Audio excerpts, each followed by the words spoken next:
Playing the Field, Field Journal 007. Today I'm joined by Dan, one of the SML greats, one of the upper echelon guys. I just tweeted that out. I got my cheeks smacked by the Mad Bomber, and we're looking at, really, I'm looking at a score right now, staring me in the face, what Dan did to the Chargers, 35-10. Dan, welcome to the show. Hey, what's going on, Fields? How you doing, man?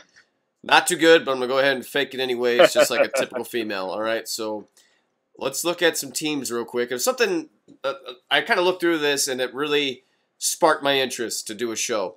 And yeah, first topic I want to talk about, and I kind of started talking about Dominic last year before anybody did. Talking about what he was doing with Russell Wilson, talked about it on my shows, talked about it in an article I wrote. And I want to talk about the Bengals. I don't know if they're for real yet or not, but he's 3-0.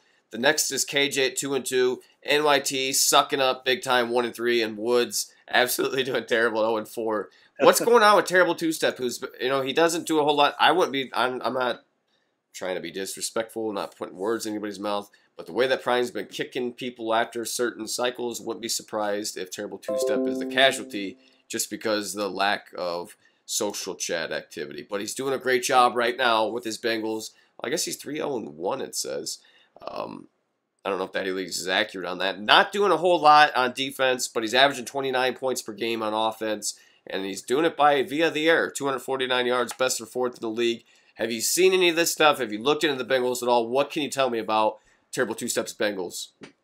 Yeah, so I actually caught his game he had just a few hours ago, the game that ended in a tie. I saw the very end of it.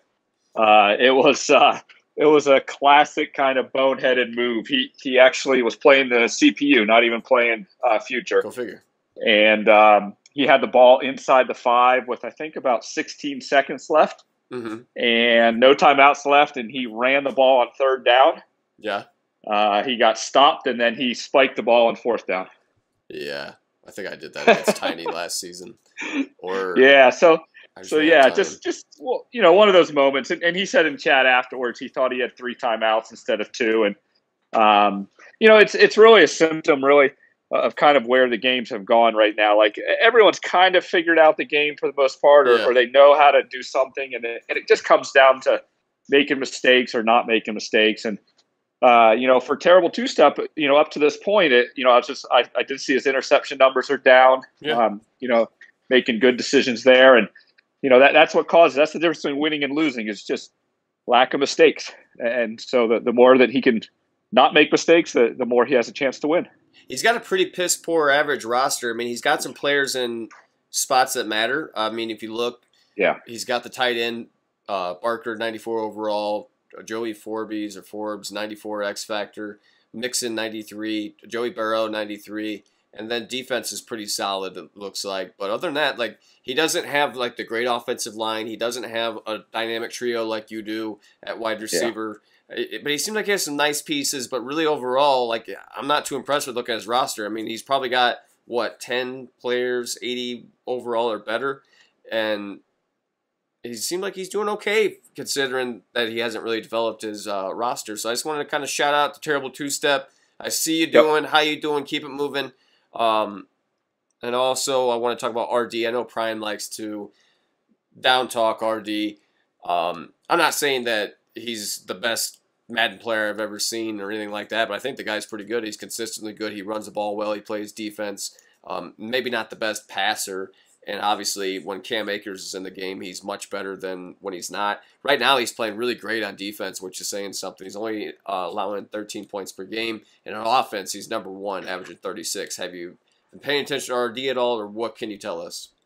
Yeah, so obviously RD's got some history with me. He's the one that kind of beat me in the Super Bowl, and I overthought that game, and he played a really good game. I think he's a lot better than Prime gives him credit for too. He's a good user safety. Not a lot of guys are user safeties, and he does a good job.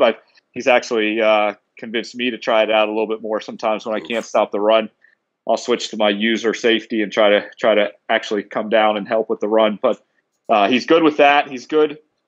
Obviously he said running the ball, and then he uses Tua to his advantage, where you see a lot of crossers, a lot of drags, a lot of kind of corner routes. So if you play RD, you gotta got to oversell on the run, but not enough that you give up the crosser and the corner route. So to me, he's in that top 10.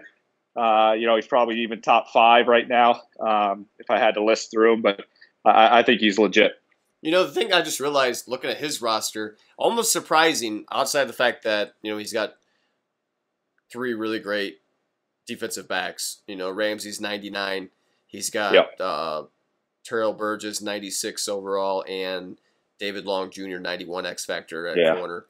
And then, you take a steep fall off on that roster. Not a whole lot there. I don't think he's done a great job building the roster, but he's doing a lot with the pieces he has. Obviously, the running back, tremendous ability there, does really good with him. I'm kind of shocked, though, just to see the disparity there in his points per game on offense and that he's still able to hold it down on defense. But I guess when nobody can pass, you're locking down their top wide receivers. You almost have to stay committed to the run. And like you said, he's pretty good with the user safety. So I don't know. I don't watch a whole lot of guys' games. I pop in here and there. I pay a little bit closer attention to playoffs just because I tend to commentate, or they're just there's more to it than that. Well, he just destroyed Faz, which is pretty impressive. Not too many times do you see Faz getting clapped like he did, and again, it's if you go into that game and not establish running and you try to pass against those two cornerbacks like you mentioned, Long and Ramsey, you're gonna pay for it. And I think Faz threw 4 interceptions that game, and once that stuff starts snowballing, man, it's hard to stop that thing going. So that's where RD's at his best, is when he gets you, where he can run the ball, he can score, and then he's going to force you to keep up, and then he's got those guys in the secondary that can make you pay. But his biggest struggle is finding someone to replace Aaron Donald. He's never gotten that guy in the defensive line that's come and tried to make some havoc in the backfield. So you can run on him, you can take your time, but he is dangerous. A couple other guys I want to bring attention to. ZZ came back, taking the Chiefs, kind of ran him to the ground when he had him first. Right now, he's doing a better job. I watched him against the Lions today. Fins, I thought he did a really great job. Defensively, just kind of sticking with it. Offensively, not really great passing numbers. Only 8 touchdowns, 6 interceptions. Completion percentage pretty good, 70%. He did a really nice job running with Allaire or whatever that dude's name is. Spread the ball around pretty well. What do you think about ZZ's division mate years? Obviously, he's not gonna to push you out, but I think he's gonna make the Chiefs more competitive, wouldn't you say? Yeah, again, I've been impressed with him as well too. And he says he didn't play any Madden in that layoff that he had. He looks better. Yeah, he does. He just looks, again, smarter. He's not just trying to bazooka it to Hill and not trying to throw anything deep. He's taking what's there and then just trying to play solid on the other end. And with a team like the Chiefs, you got all those weapons. And I think I saw in the Lions game, all of a sudden you start creeping up, and then he hits you over the top. Right.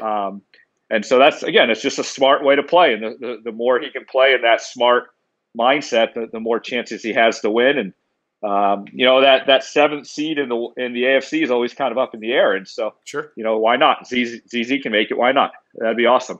He's got, like I said, he's got a pretty talented running back, and then he's got a trio, Tyreek Hill, Hardman, and Yates, all 93 overall. And then, of course, Patty Mahomes is there. Roster, a lot. That's kind of the common theme. A lot of these guys going with a handful of players seem like that's where they're spending their money. And a huge drop-off the rest of that roster. I know that he kind of came in late and didn't really do anything in the offseason. Did he play the first couple of games this season, or was that spooky?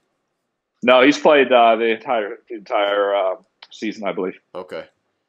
Yeah, anyway, I just want to shout out ZZ. I noticed that he's been doing a little bit better. I want to move on to Tiny Titan, 3-1. Feel like it's kind of be the common theme with a lot of these guys. We'd probably say the same thing. They're just kind of playing smarter. Right now, Carson Wentz, 5 tutties, 3 interceptions, and 500 yards on the ground with his running back. Not flashy numbers on the passing game. #YPass has been the motto. And that's it's funny. It's funny you say that because that's what everyone's kind of leaning towards, like playing smarter, running the ball. But you got to learn to pass if you're going to want to win the big games. You got to learn to pass at the right time. And Tiny and I were talking a little bit in our DMs this past week, and it was just funny because he's he's out there shopping players that he has on his team that are good players he shouldn't be shopping. And I'm like, Tiny, what are you doing? And then he's telling me about his roster. He didn't even have his roster set up the right way. Like his best pass rusher, he didn't even have him rushing the passer. and so, I was talking to him. I was trying to set it up his depth chart a little bit. And he ended up, the first game, the guy ended up having, I think, 4 sacks against NYT and the Ravens. So, just little things like that, again, are we talk about the difference between the elites, the goods, the averages, and the not so good. It's just little things like that. Like put your players in the best spot to be. Like if you have a good zone guy, make sure he sits there in zone. I was even talking to Bomber in one of his games. Like Bomber's using Miles Jack, and I'm like, don't use Miles Jack. Like let the computer use him. I mean, he's got great attributes. He's got great abilities. Let the computer use him. You take the worst defender out there, and you use him. Right. And so, little stuff like that. I think Tiny's doing a better job with it. He's got I think he has a pretty good roster. If you look at what Tiny's done, I actually think, he's got good linebackers. He's got, obviously this super stud running back. Yeah. He's got a good roster. So I hope Tiny can keep going. I'd love to see Tiny in the playoffs. Yeah, his defensive roster looks pretty solid. Not a whole lot of weapons on offense, though. Like you said, obviously he's got the 99 X Factor running back, and that's kind of what you're banking with. But your best receiver is 83 overall, and that's not good enough to win the game. No, that's not. I mean, it's probably good enough to maybe get you in the playoffs, but overall, I think that I don't know. I guess he's building the roster for defense and running the ball, so hopefully he can win. Yep. I know the Ravens and many teams in real life have won championships like that, but I don't think you're quite good enough with the stick and stuff to win like that. You're kind of milking the ability there, bud. But good luck to you. Yeah, you can win a lot of regular season games. You can even maybe win a playoff game, but you run up against some of these guys that are going to force you to make a drive or make a pass, and you got to be able to do it. You got to be able to do that to win the whole thing. Let's talk about something that's in a state of disarray. It's not good. It's not good at all. They're calling the president. They're calling the National Guard. They're trying to get these men some help out there. It's the NFC North, Dan. We got the Vikings 1-2. The Bears, it's the somebody. Fig 1-2.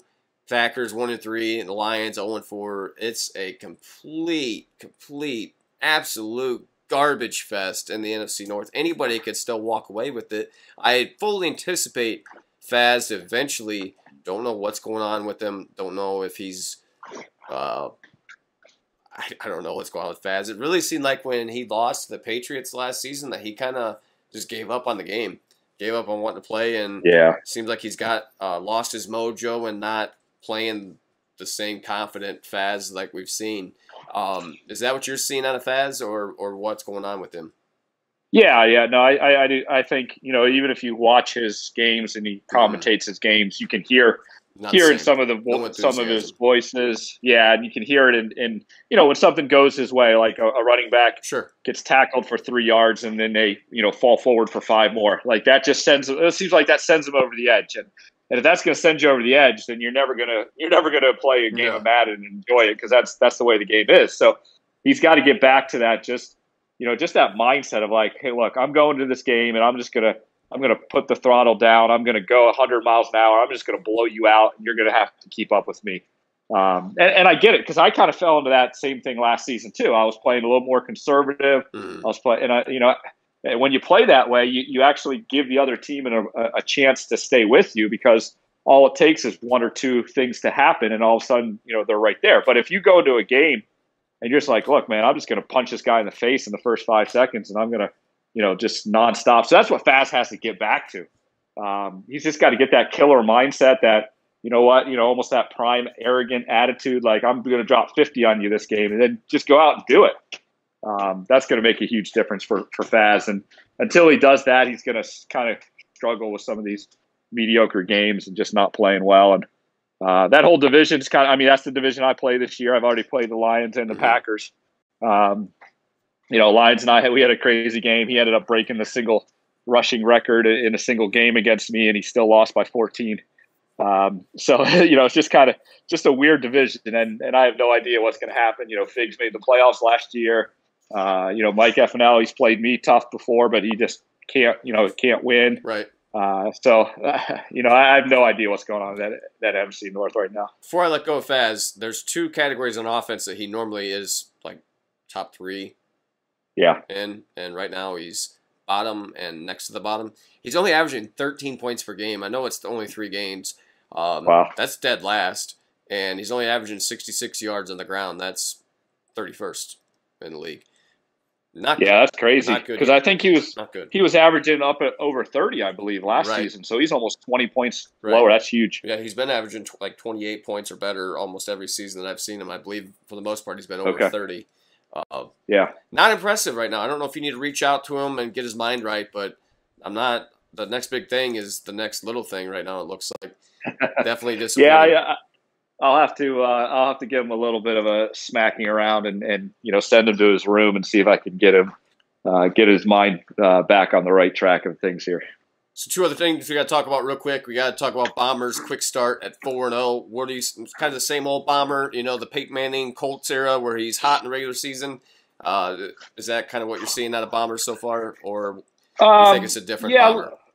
A little bit. I mean, it might be a different Bomber because he's got a different quarterback. This is 8 touchdowns, 1 interception. Yeah, first time he's got a quarterback, I think, that can push the envelope, not only with throwing it, but also running it too. So, if he can keep learning how to use that and use it at the right time, and he can learn to take advantage of that could be a huge element that might push him over the edge, as getting past me or getting past Prime in the playoffs. So, I'm excited to see how that kind of plays out. But you're right. This is the story we've seen before. And, fool me once, shame on me, fool me twice, whatever that saying is, George Bush. Anyhow. Same thing. It looks like Matt's doing the same thing. He's off to 3-0, looking at, 7th on the run, or excuse me, 7th in the league with the run, 160 yards per game. Playing pretty good defense, actually, in terms of yards, not points. And he's just barely outscoring his opponents 28-24. So he's doing some good things there. That's been the story with Matt the last couple cycles, seasons with these Patriots. He's good at running, and then when he plays, Bomber, Prime, like a real team, I think he's gonna get his pecker slapped. And he's Drew Lock 3 touchdowns, 5 interceptions. That's not playoff numbers. So you gotta find your balance in the passing game, bro, and cut down the turnovers. Yeah, we said that earlier, and he's one of those classic examples of, hey, he can play good defense, he can run. I think Matt's user's underrated. I think he's one of the better users in the league. But his passing is horrendous. Yeah, and too one-dimensional. It's gonna cost him when it matters. In fact, he's one of the games I have circled this season because he beat me last season. And so I think I got him week 7, maybe week 6 or 7, and so I got that circled. I'm ready to play him, and I'm just going to throw all over him and destroy him. Absolutely, I can't wait to see the cheeks. But I'm if you're asking me if I'm buying or selling, I'm buying Bomber. I'm selling Matt right now. Not a bad idea. And then last but not least, we got to talk about the Big Daddy himself, the preacher man, the priest, the prime minister. We got him on the show, Dirty Dan. We're looking at a pretty stacked roster, dude. I mean, as usual, you've done a really good job of taking what they gave you, but also developing beyond that. And you've also, you traded away Leverett or whoever it was, the quarterback. Right. McDowell now 91 overall, looking pretty good. How you doing? Keep it moving. And you're 4-0. First yards per game, first passing yards per game. You said that you wanted to make passing great again, and I think you bumped your points per game up this season by doing that. I think since you're stretching the field, because obviously when you run a lot, you're running the clock, so you're kind of minimizing the opportunity to score. Third with 32, and then defense, you're only allowing 14. So I feel bad for anybody that plays Dan or plays you this season. So is that the big move for you right now? Is just trying to pass more? Yeah. So I just went into the season. My goal was kind of shoot for 5K. Wow. Passing. I kind of noticed that Meats put out the all-time passing record, and no one never got over 5K. And so I was like, all right, I'm gonna shoot for 5K. But with it is also a mentality, which I said earlier. Like, look, I am going to push you. I'm tired of the check downs. I'm tired of the short game and the 8-minute long drives. Like I want to stretch it. I want to push it, and then as soon as they do that, then I'll start hitting stuff underneath. And so far so good. I haven't played anybody with a great record yet. So my schedule is actually kind of weak this year. I think my toughest games is I mentioned Matt week 7, and then I got Faz week 16. I got Prime week 17, which those games might even be meaningless by that time. So, I'm just gonna keep going at it. I'm gonna keep trying to. You got a lot of minnows, as many points as I can. A lot of what? You got a lot of minnows. Yeah, I know. A lot of small fish there, Bubba. Until, like you said, holy crap, bro. Yep. They're screwed. 30 dads coming for them. 5K, baby. I gotta get. You got a pretty good start before. Yeah, I think I'm like 10 yards off the pace I need to be. But next season, next Madden, we're going to 17 games, so all those records are going to get thrown out. So I want to hit 5K before we do that. I want to get my name in the record books. So okay, I'm going for it, man. I'm going for it. Well, good for you, man. I'm glad that someone other than me's throwing the ball around, because I threw pretty good against Grandma's ends. Not so well against the Bomber. So, yeah, Bomber's tough. I mean, his secondary is pretty good in the back end. Way better than I am. What blows my mind, though, you can look at the stats, dude, and you're 4 games in, you got a running back with 736 yards in 4 games. I mean, eventually we got to look at some kind of stat caps or something. Like, these numbers are outrageous. Yeah, it is. It is. And, and part of it, we've got to watch it ourselves. And, I hope Madden 22 is going to be honest with the fatigue and the stamina stuff. I hope that matters. I hope guys are actually going to get hurt if you use them too much. Mm-hmm. But I think that's part of it as well too. Like, because my goal too is I don't want to get 5,000 passing yards and one receiver has 2,500 of them. The goal is obviously to do it in a way that is sim, and you can run the ball all you want. But try to mix it up a little bit. Like, I joked a little bit last season with Dump. Like, I played Dump the one game, and his running back touched the ball 34 out of 42 plays. And I'm like, at some point we've got to watch it ourselves. At some point we've got to, mix things up. We've got to add some things. So I'm not a big fan of the stat cap, because then you're, kind of silly stuff happens with that too. But, part of it is, anyone can go find a receiving running back and go put them in, every now and then. So you gives your main running back a break, or go find a power back and, give your running back a break and mix it up a little bit. Yeah, especially if you're one of the elite guys that's got the stick down and no problem. Right. I'm spitting all over now. No problem ripping off big gains or turning a screenplay into something huge. Like, you should be rotating your running backs, and especially you need 70 yards a game over a 16-game schedule to get 1,000 yards. So when you're 100, 115, 125 yards, once you get another running back 1,000 yards, once you develop 2 running backs and have 2 beasts, that way if one goes down or whatever, and just to make it more realistic, I posted that article last year about LT when he had the single season rushing touchdown record. There's no reason that guys should be breaking it or sniffing it every single season. So a little accountability would be nice, I think, especially the great ones out there. It should be if you're that good, you shouldn't have a problem with putting a scrub in there. You've already blown out your opponent.